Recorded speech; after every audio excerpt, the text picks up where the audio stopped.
Hey guys, welcome back to Cosmic Human Design and another episode of the Cosmic I Ching series. And this is the most comprehensive, most revolutionary explanation of all the hexagrams and their true cosmic meanings, ever written right here. And this book, it was written in concert with the cosmic consciousness, not channeled necessarily, but through the author's consulting the sage, the cosmic teacher, on every single line that they wrote to make sure that it was in harmony with what the sage wanted to express to them. So this book, we get it straight from the sage, we get it straight from the cosmic consciousness. And that's how we know that it is the most thorough examination of the hexagrams. And here we have hexagram 43, resoluteness, or breakthrough. And we have lake over heaven. The judgment, resoluteness. One must resolutely make the matter known at the court of the king. It must be announced truthfully. Danger, it is necessary to notify one's own city. It is not further to resort to arms. It furthers one to undertake something. This hexagram is about the force of will. Every person is born with it as part of his senses. The will, as we're informed in hexagram 31, influencing, line 5, is located in the nerves of the back of the neck. From there, it transmits the individual perceptions of the other inner senses to the conscious mind. These individual perceptions are then formed into a complete perception of the inner reality in image and word form, which the person's conscious mind can then assert as his inner truth. The word breakthrough used in this hexagram calls attention to another function of the will, which is to help the person break through the ego's defenses, both in himself and in others. The force of will lies neither in physical nor mental power, but in its irresistible strength, which develops when it aligns with inner truth. Breakthrough refers to the successful effort of the will in breaking down the power of the ego. This breakdown of the ego is initiated through saying the inner no to any part of the ego that is active in the situation. The inner no brings about transformation in the realm of the atom, which is the realm of consciousness. When the will is applied to resisting the ego, it is able to prove the ego's pretense that it is all powerful to be wrong. There are two ways in which the will is able to cope with the ego. One, by saying the inner no, or two, by resisting any fear or impulse suggested by the ego for as long as 3 minutes. The latter can be employed if a person feels unable to say the inner no, or does not know about this possibility. The ego can succeed either by making a person forget that he has this natural ability, or by placing a spell on his will, as noted in line 5. Wow, what is that? When the will to stand firm against the ego is combined with saying the inner no to one's conscious mind, the strength of will is doubled and the effect is felt immediately because it engages additional helpers, both within oneself and any other person involved. To resolutely make the matter known at the court of the king refers to asking the sage in the other person's presence to intervene to stop the ego, and also asking the sage in one's own presence to help cope with the situation. In this way, the matter becomes a communication between the two aspects of the sage. This is the meaning of it must be announced truthfully. Danger refers to the ego's resistance in the form of rationales that say the ego is really a helper in the personality, or you need your ego to deal with the realities of life. Such rationales may be coming from associates who are encouraging or expecting him to behave in a way that suits them. Informing one's own city is counsel to make it clear to them that he will not go along with their expectations, simply because it does not feel right. There's never a necessity to defend what one feels to be correct. If he will stay firmly on this point, he will not need to resort to arms or engage in conflict with them. It furthers one to undertake something refers to the practice of relying on his inner feelings as the basis for his decisions. Resoluteness, as described above, is in sharp contrast with the kind of resoluteness the ego employs to achieve its goals. It resorts to arguments that dismiss a person's feelings, his inner truth, as irrelevant. All such ploys must fall in the face of a determined inner no.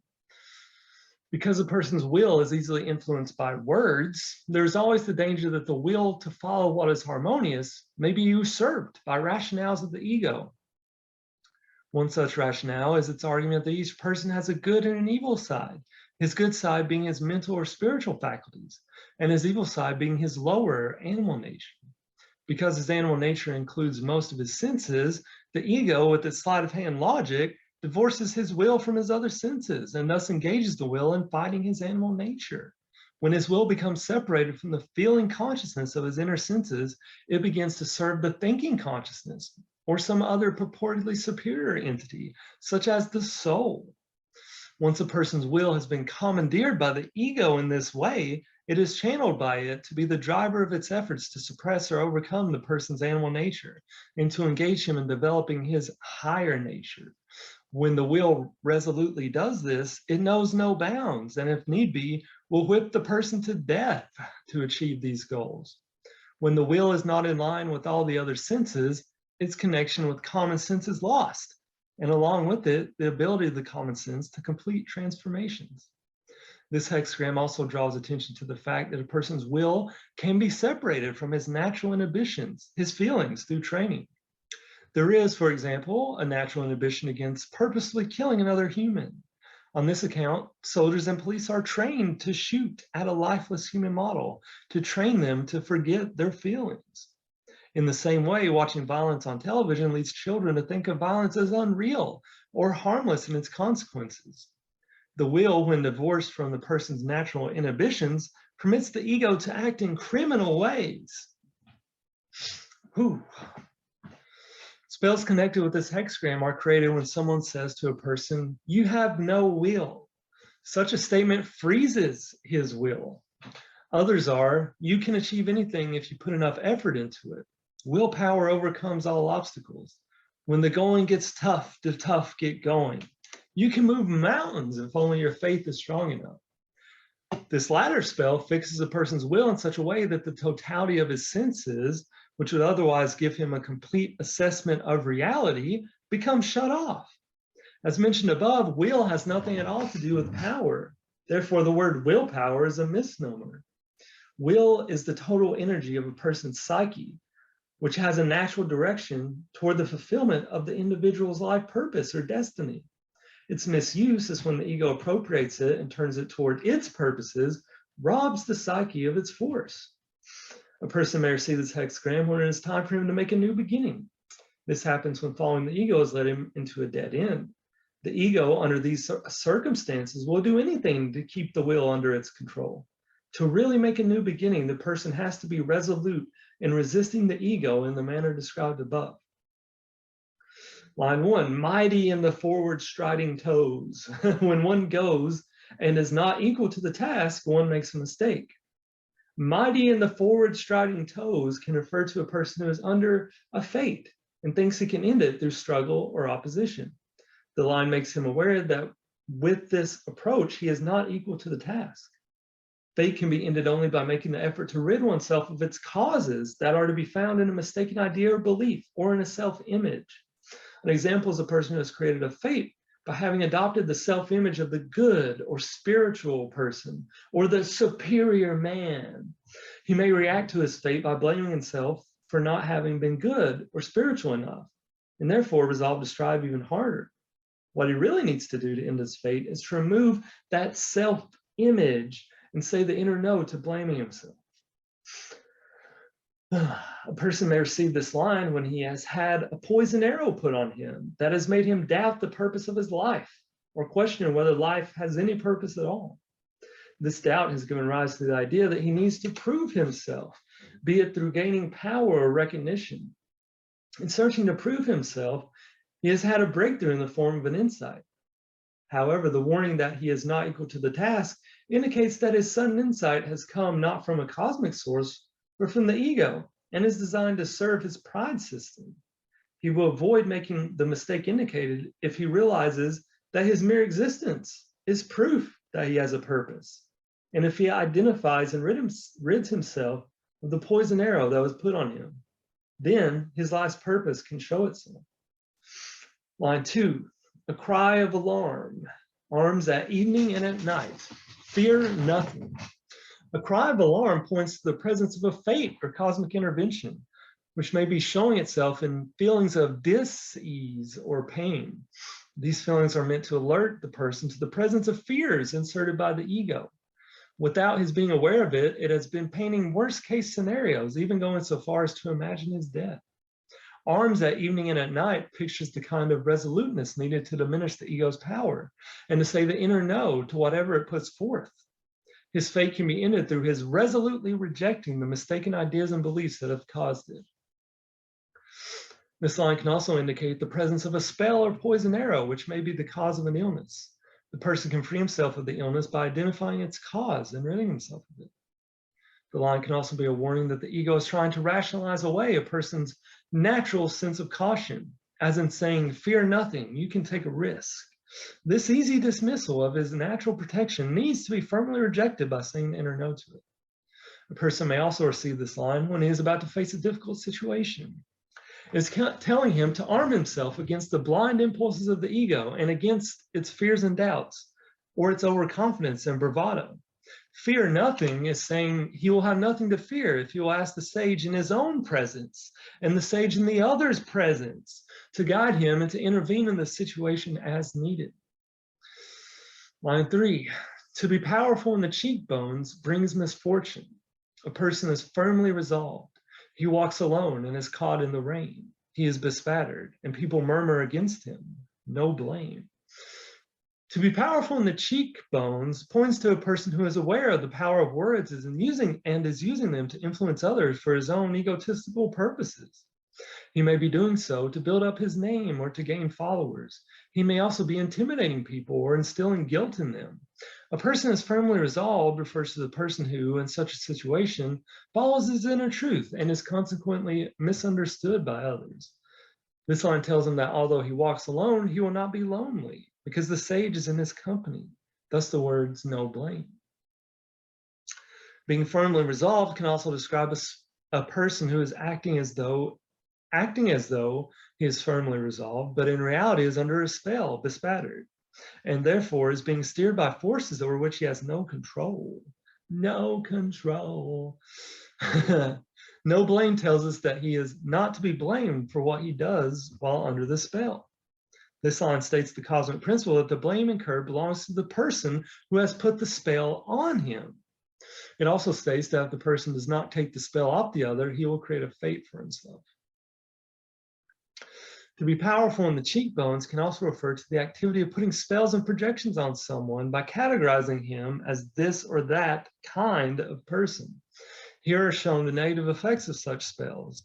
The person is isolated and out in the rain, he is bespattered and people murmur against him. Categorizing someone in a certain way causes him to act accordingly. This leads others to notice the behavior and to confirm that is the way he is. The person under such a spell can free himself from it by identifying the phrases and images that compose it. Line 4, there is no skin on his thighs, and walking comes hard. If a man were to let himself be led, but not like a sheep, remorse would disappear. But if these words are heard, they will not be believed. This line describes a situation in which a person has lost his cosmic protection due to one or another false idea or belief. No skin on the thighs pictures a condition of feeling exposed and at risk, so that each step in any direction brings suffering, doubt, hesitation, remorse, etc., because the person is caught in the bonds of beliefs that undermine his will. One of the most dangerous among such beliefs causes him to see himself as a sheep with no will of his own. The person has transferred the role his parents assumed as his protectors, either to the sage or to a human or divine authority, and is following like a sheep. Doing so creates a fate. If the person is following the sage in this manner, he is counseled that the sage does not seek servile followers, but only to help the student reconnect with his inner truth and common sense and learn to trust them. A person's will may also be held in bondage by the basic belief that life is a pre-written script written in the stars or determined by karma carried over from past lives.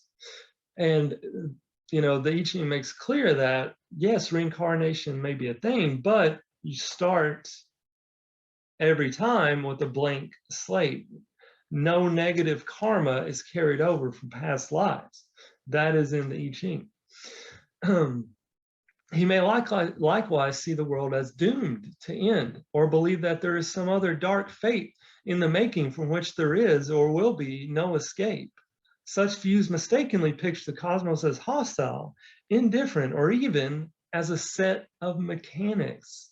How many times do we hear Ra talking about the mechanics of human design? Well, I think it goes a bit deeper than that, Ra. You know, it's not just mechanics. It's not just mechanics. The irony is that the person who holds such views projects them constantly into reality. Thus, he believes that they are true. He needs to realize that the parallel reality he creates through projection traps him in one fate after another.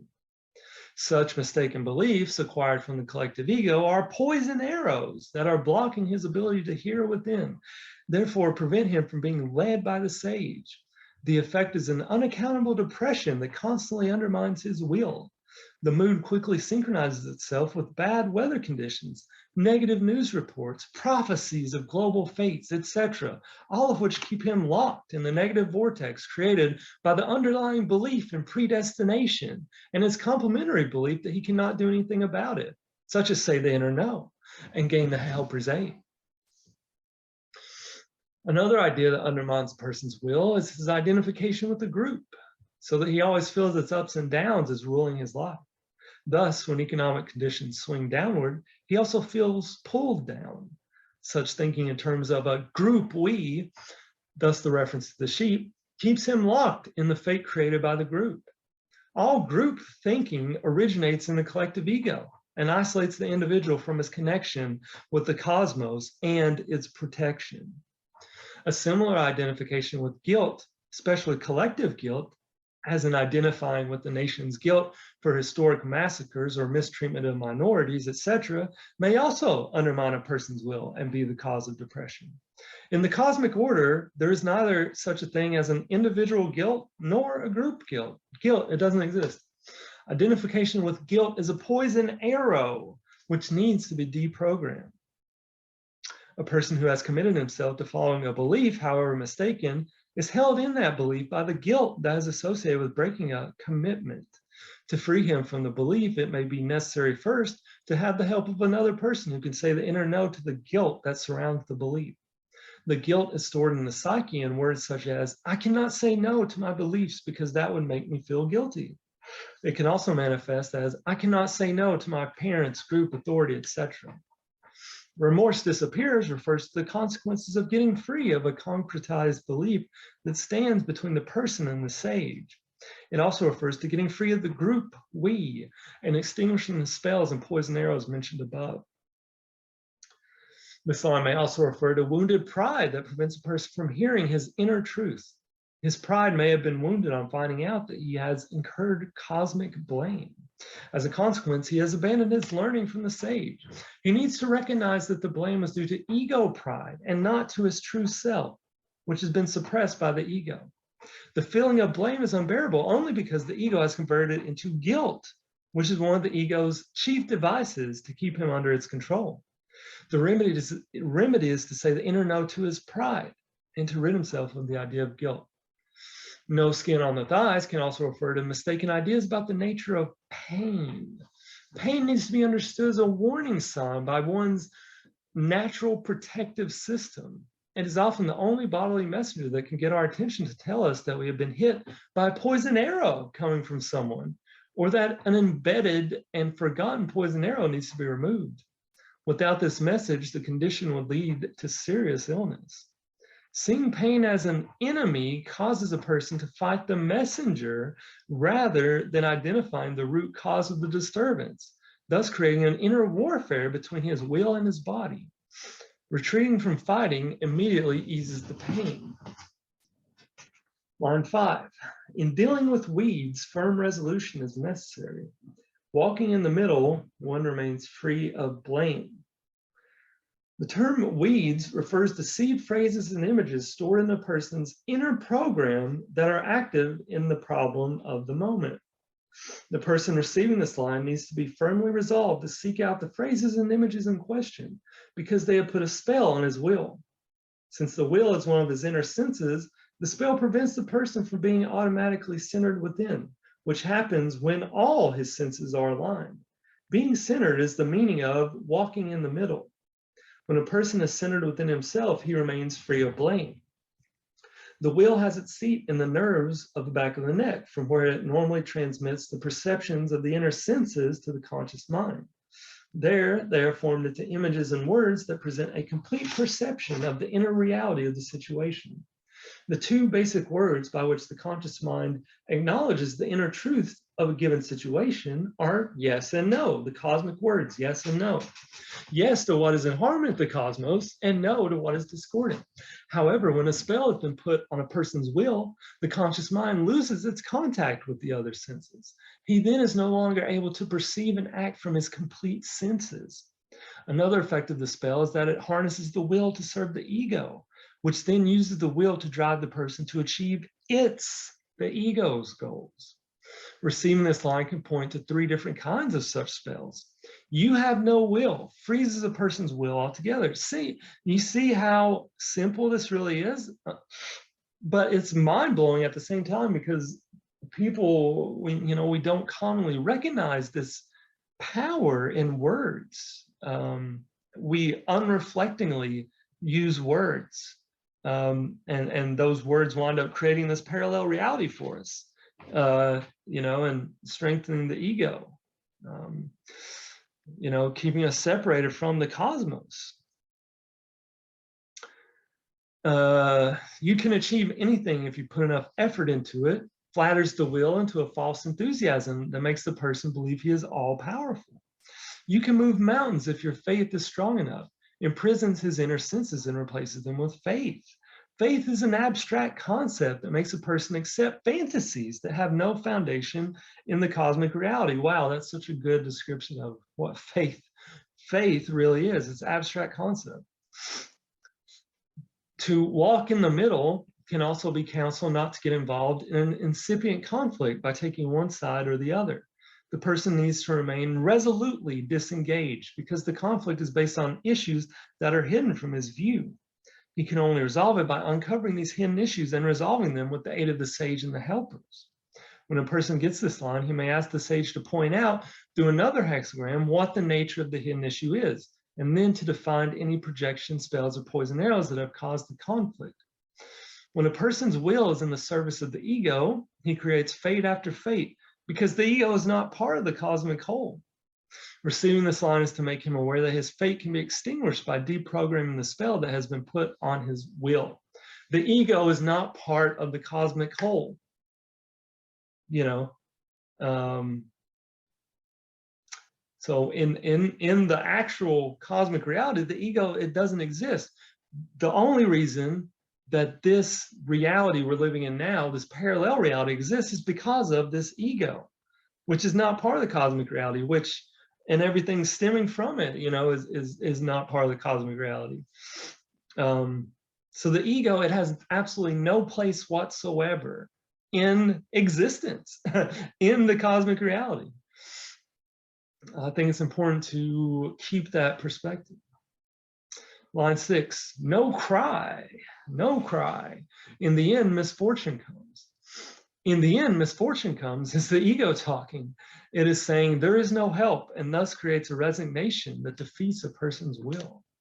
No cry refers to this resignation because it has suppressed the normal cry of alarm in the form of dis-ease, pain, or a cosmic message such as an insight that will come from the person's inner senses to make him aware that he needs to access the inner truth of the situation. The only avenue left for his inner truth to express itself is that of alarming dreams or meditation experiences.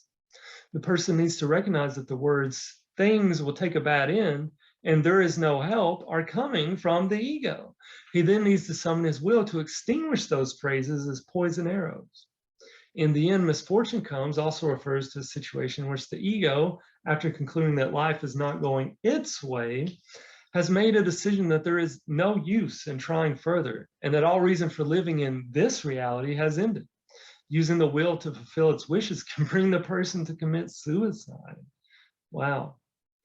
No cry, in the end misfortune comes, can also indicate that a person has lost his cosmic protection. He can regain it by ridding himself of the mistaken idea that he has been born without help from the cosmos. The mistaken idea, which then affects our entire perceived reality. It's huge, huge stuff we're talking about here, guys. But anyways, I hope you enjoyed this video. You know, I love doing these. I always get so motivated, so hyped, so encouraged, really, when I'm reading through these hexagrams here. So I hope you guys are enjoying it as well. And I'll see you in the next one.